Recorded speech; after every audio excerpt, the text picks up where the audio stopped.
Hi, I'm Arthur Mckinnon, and I'm the writer-performer of Lights, Camera, Odd Jobs here at the Winnipeg Fringe.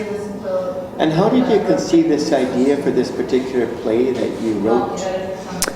I started acting as a child actor, and I had a lot of fun acting gigs over the years, and as time progressed and I evolved as an adult actor, I had a lot of interesting side jobs over the years, and I thought there were a lot of really neat stories from working on a cherry farm, coin shop, restaurants, and I thought this would be a great show.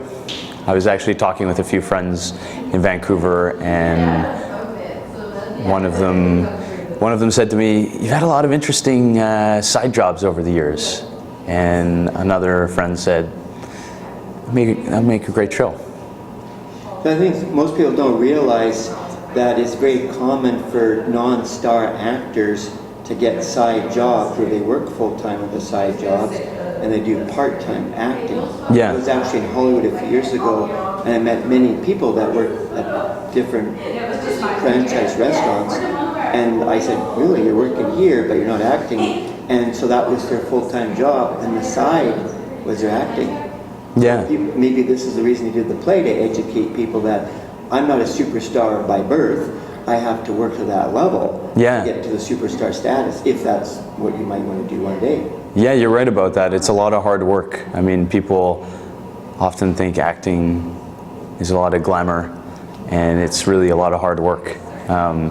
And you often need to have other jobs to stay afloat unless you have a recurring gig on a show or a very long theater contract, but usually actors always have a second job on the go.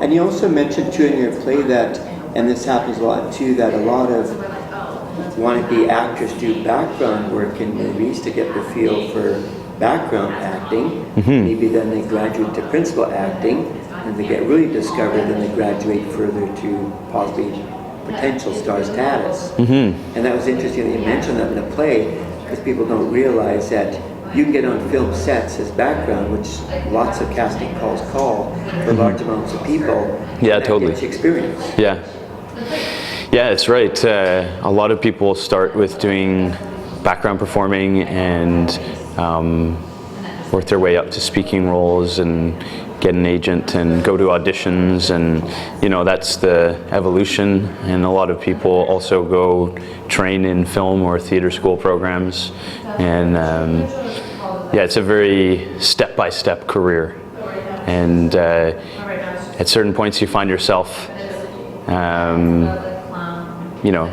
picking up really interesting side jobs that will allow you flexible hours so that you can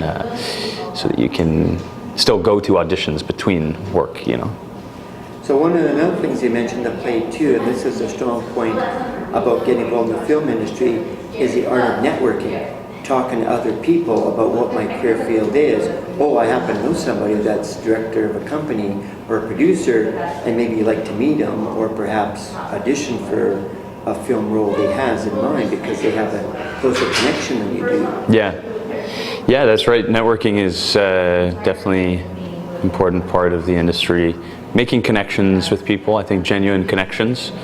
And that's something I think the show explores, is that genuine human interaction is a big part of what makes acting such a great career to pursue. But also, it's also something that I've learned from a lot of the interesting side jobs I've had, like call center and moving company, meeting a lot of interesting people, moving their houses, and talking to interesting people on the phone at call centers. So, it's, I think in every industry, the through line of the show is that connection, like genuine connection, definitely helps you move forward. And so the school that you went to, you took both theater and film.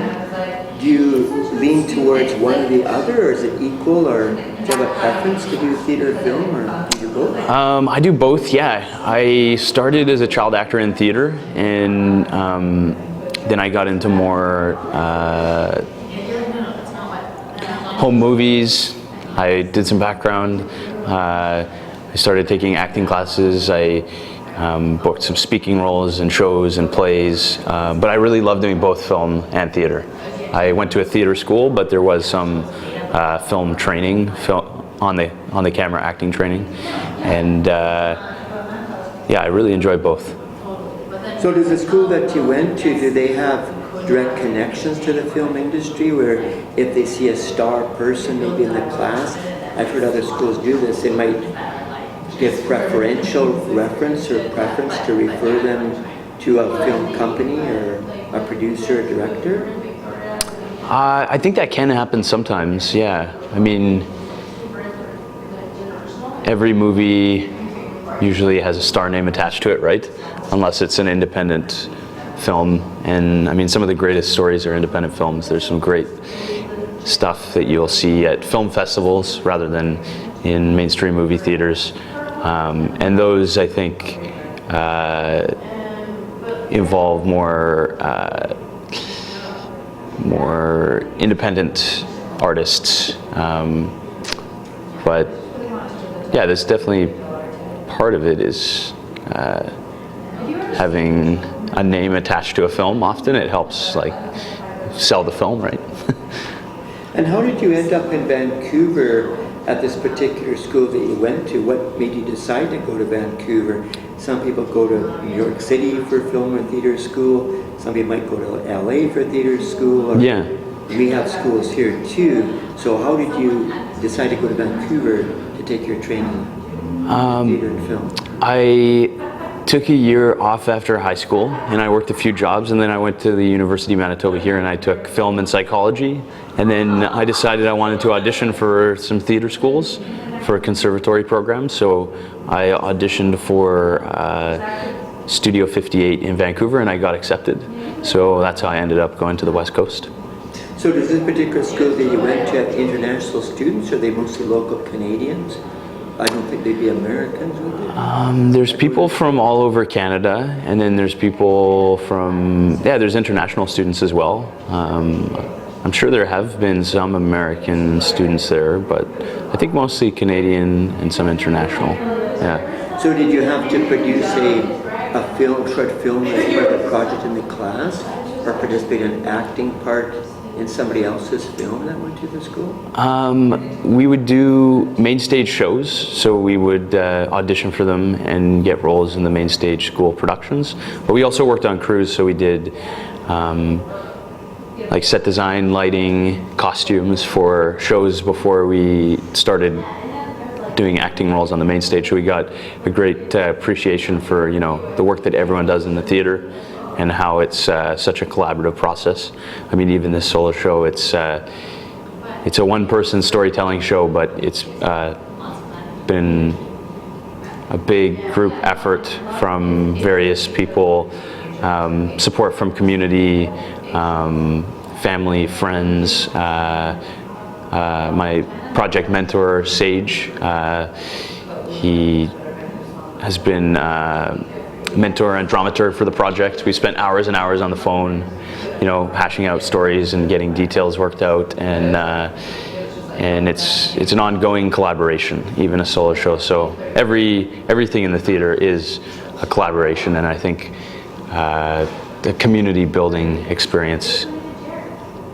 And have you been in other Fringes before, or is this your first Fringe festival you've actually put a play into? I have done other Fringes. I produced a solo show in Edmonton called The Impersonator. It was actually my final project at theater school. We had to create a solo show. And I did 2 shows in the Winnipeg Fringe, the Tracy Fragments and Antigone, a few years ago. And that was a lot of fun too. And how have you found the reception to this current play that you're doing in our city?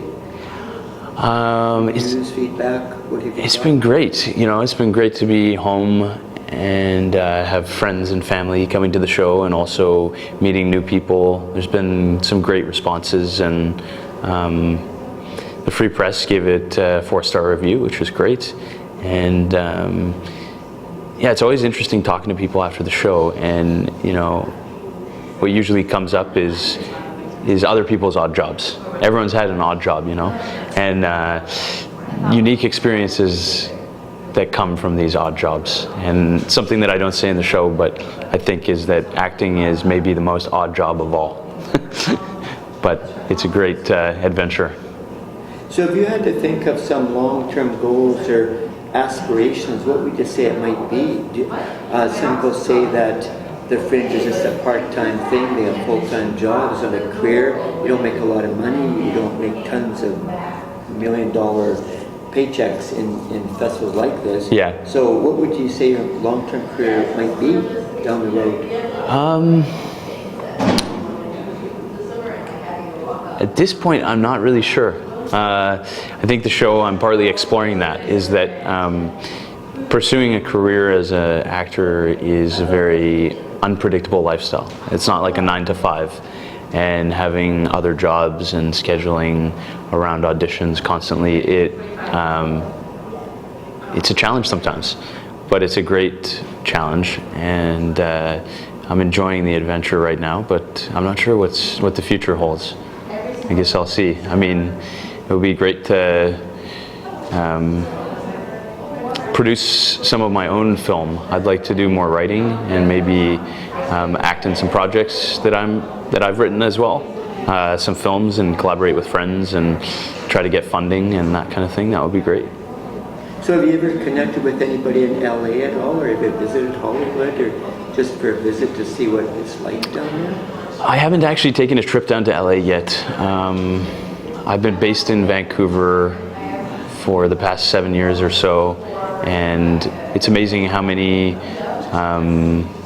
big projects come through Vancouver.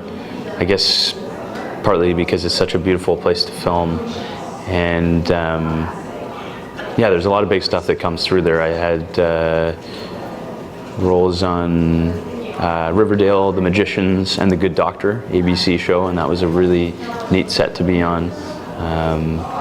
And it's amazing also how much comes through Winnipeg. I mean, there's like, with the permanent tax credits here, there's more and more happening, and I'd love to hop on set back here, but maybe I'll check out LA as well. Yeah. And if people want to find out about yourself, are you on social media that can connect with you? Yeah, I'm on Instagram. It's just my name, Arthur.Mckinnon, and also have a Facebook page, an actor Facebook page, yeah. Well, good luck in your Fringe play, and good luck in your goals and aspirations in the future. Thank you for talking with us. Thanks a lot, Barry. Thank you. I appreciate it.